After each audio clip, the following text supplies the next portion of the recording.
Adrien, on se retrouve aujourd'hui au stade Louis Michel, de par ton initiative. Donc est-ce que tu peux nous raconter pourquoi on est là? On est là pour retrouver tous mes anciens coéquipiers, la génération 91-92. Au FC7? Au FC7 bien sûr, où ça fait 10 ans pratiquement. Donc souvent on dit qu'est-ce qu'on devient 10 ans après. Donc ça fait quelques mois, ça me trottait à l'esprit. Donc j'ai appelé pratiquement la moitié parce que je suis toujours en contact. Et ils étaient tous contents de faire cette initiative. Donc voilà, c'est toujours un plaisir de revenir au FC7 et en plus de ça, ça fait des collègues que j'ai pas vus depuis 10 ans. Donc c'est vraiment un gros plaisir de les retrouver aujourd'hui. Ouais. Vous avez toujours des liens super entre vous 10 ans après, c'est beau quand même. Ouais, c'est beau, ben, c'est pas... On va dire c'est pas commun. C'est pas commun, ouais. Commun. Il y en a qui oublient. Nous franchement, on a passé 2 ou 3 ans exceptionnels. Donc c'est pour ça que quand on se voit, on s'embrasse direct parce qu'on sait les moments qu'on a passé vraiment forts avec ce groupe-là. Donc c'est pour ça que ça fait vraiment plaisir. Et je voulais vraiment recréer ça 10 ans après. Et puis là, on voit quand on se retrouve, les accolades, tout ça, ça fait plaisir à tout le monde. Donc ça fait chaud au cœur, c'est clair. Alors pour en revenir sur un plan purement sportif de ta saison, donc, si je ne me trompe pas, si j'ai bien vérifié, ton club est relégué cette année. Vous avez fini 16e sur 18, Osman Sport. C'est ça, ouais. Que vas-tu devenir l'année prochaine? Est-ce que tu remplis là ou tu vas dans un autre horizon? Eh ben écoute, déjà personnellement j'ai fait une belle petite saison, donc j'ai joué tous les matchs, j'ai mis quelques buts, donc ça va. Après collectivement ça a été un peu plus compliqué parce qu'on a eu, en l'espace de 2 ans, on a connu 4-5 coachs, on a changé 15 joueurs à la traite, c'est un peu... L'Europa League l'année dernière, pourtant vous avez bien figuré. Hein. C'est là que j'allais en revenir, c'est l'instabilité un peu turque. L'année dernière on jouait les 16e de finale de l'Europa League contre Olympiakos et aujourd'hui on se retrouve en 2e division.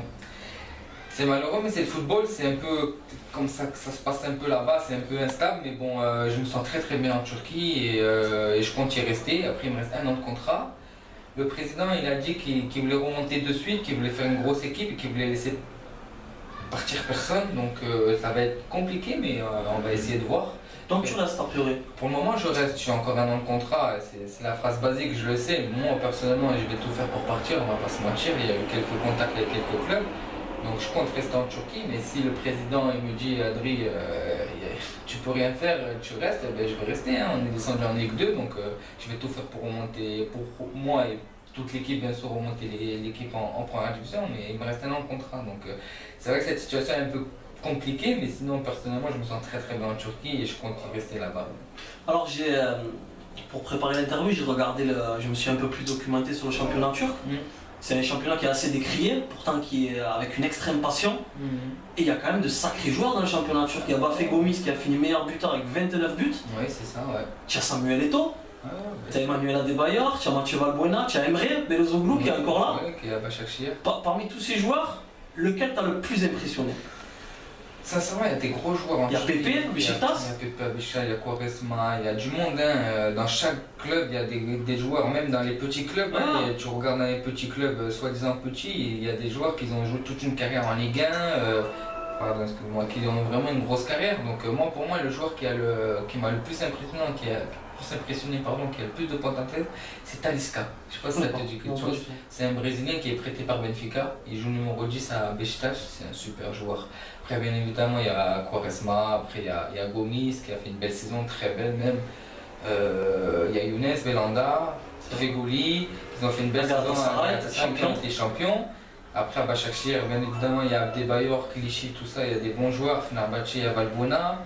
Non, sincèrement, il y a des bons joueurs. Après, il y a Robinho aussi qui est arrivé, qui a marqué un doublé contre nous. D'accord. Donc Robinho, c'était un sacré joueur et il a quelques restes. Hein, donc non, tu joues contre des beaux petits joueurs et des beaux stades, surtout avec des super ambiances. L'univers passionné, ça n'a rien à voir avec la Ligue 1 en France. Non, ouais, parce que là-bas, en fait, c'est comme une religion. C'est vraiment le foot, quoi. Est-ce que tu as assisté déjà à des gros débordements? Ouais, l'année dernière.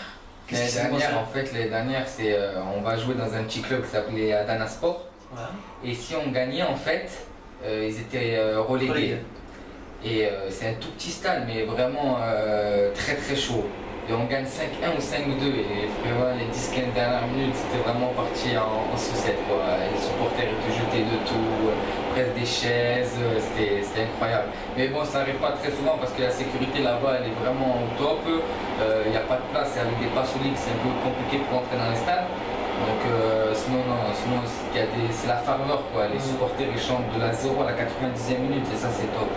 Et pour terminer, deux questions. Un mot sur Toulouse, est-ce que tu les suis toujours? Ouais. Et le maintien est en bonne passe. Ouais. Et sur le Maroc, qui va bientôt attaquer la Coupe du Monde sans toi. Oui, bien sûr. Déjà, Toulouse, c'est mon club de cœur. J'ai passé 7 ans magnifiques là-bas, donc forcément, je suis tout cœur avec eux. Là, ça s'est très bien passé au match aller. Ils ont gagné 3-0 à l'extérieur contre Ajaccio, donc ça devrait le faire. Donc, c'est vrai que c'est un super résultat pour Toulouse, donc j'étais très content pour eux. Et pour en revenir avec la sélection, malheureusement, j'ai pas été appelé, mais je suis un grand fan du Maroc, donc je vais être le premier supporter. Puis ils ont un super groupe. Ça va pas être facile avec le Portugal et l'Espagne, mais bon, ils ont un petit avantage parce qu'ils jouent contre l'Iran le premier match. Donc s'ils négocient bien ce match, s'ils négocient bien et que l'Espagne derrière gagne le Portugal, ça peut être une belle finale le deuxième match. Donc tout va jouer, je pense, sur le premier match. Donc on va regarder ça attentivement. Et toujours avec l'ambition de rejoindre ce groupe. Ouais, bien sûr, exactement. Après, ça a été un peu plus compliqué parce que Hervé Renard il a fait son groupe et ça a super bien marché. Donc c'est dur d'enlever un joueur qui mérite, quoi. On s'est eu plusieurs fois au téléphone, hein. Sincèrement, c'est un super entraîneur, mais au-delà de ça, c'est un super mec parce qu'il prenait souvent de mes nouvelles, donc ça fait plaisir. Donc ouais, bien sûr, l'ambition c'est de revenir avec l'équipe nationale. Adrien, pour terminer, je te remercie. Tu sais pourquoi je te dis ça, tu es un homme de cœur et un homme de valeur. Merci beaucoup. Et c'est quelque chose qui est très important. Je te remercie, je t'embrasse. Merci à toi. C'est gentil. Merci encore.